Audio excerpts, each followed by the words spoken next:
think you ready to forgive the initial delays? No, I don't think so, because the delays, well, whether you call it delays or time frame, I think is a better word to say.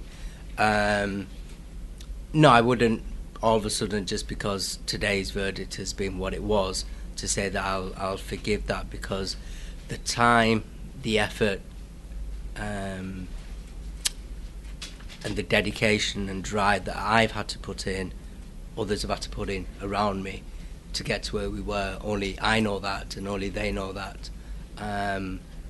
And that has had its own kind of adverse issues in itself, just from a personal perspective. So, no, I couldn't. It'd be wrong for me to say that, because, it's been difficult for myself. It's a journey that I just got thrown into, and I wouldn't kind of really wish on anybody to be thrown into something like that, where you've got, lots of kind of question marks over something. So certainly it's not one really I could. We didn't really have all the answers, and we weren't here during the full hearings over the past 3.5 months. So it's very difficult to prejudge what the verdict would be. We were very clear that this is a tragic incident where somebody's lost a life. There was a female person involved, and we expected that the whole case would have all the findings to ensure that something serious enough on convictions would be brought. And we feel that that's been there today. Whether we say that should be first-degree murder, for example, and I'm sure everybody would be asking the same, is a real difficult question to kind of really say whether that is satisfactory or not. And it'd be wrong really for me to say what a case findings requires certain aspects to deliver the judgment of what was delivered today. And I feel that if that was delivered, then there was reasonable account for what was in the case for that to have been given. Is this going to give you and your family a degree of closure? I do find that quite a difficult one, really, because closure for us is probably never going to happen. What's very important, I think, the comments brought out about, rebuilding, closure, moving on with your life, etc. That doesn't happen, and it doesn't happen overnight, and it doesn't happen just because a verdict's been given. I know for a fact, because I've seen my parents, I've seen my own life being transformed over the past 2.5 years. What it really gives for me, certainly, is that element of peace of the jigsaw. For my parents, certainly, it will give them a token of peace to what they've already lost.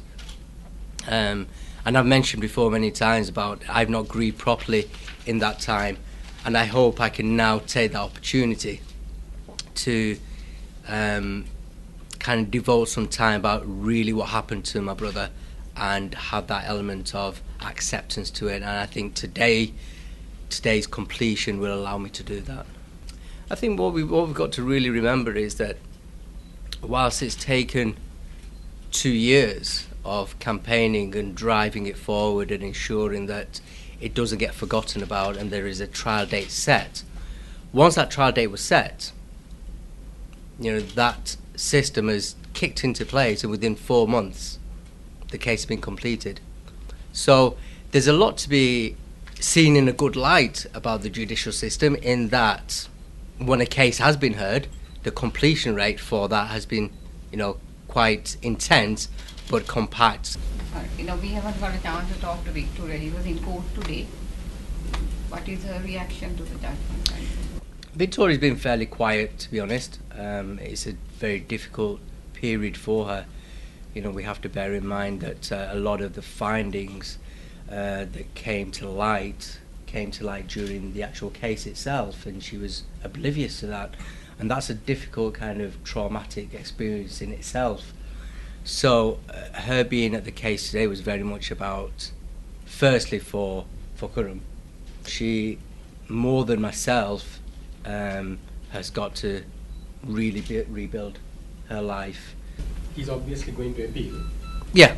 So lawyer watching your interests for the next rest of it? Rest of No doubt there will be an appeal. It's probably common nature in any kind of case, regardless of the severity of it. And I'm pretty sure that at that point, a counter appeal will be put in. We have to wait for that, and then the conclusion of that, I think, is when we decide how we can take things forward and whether that is something that's required for myself and my family, really. I had one goal, and that goal was to get a trial. The next goal was to keep an eye on the trial, and the final part was to be here for the final verdict. So in all that time, I kind of just really remained away from what the result I thought would deliver. Obviously, at the back of your mind, you've got that hope that it's going to deliver the most serious of charges because you've just lost, a family member. So yeah, I can't really say whether I expected that or something more or something less.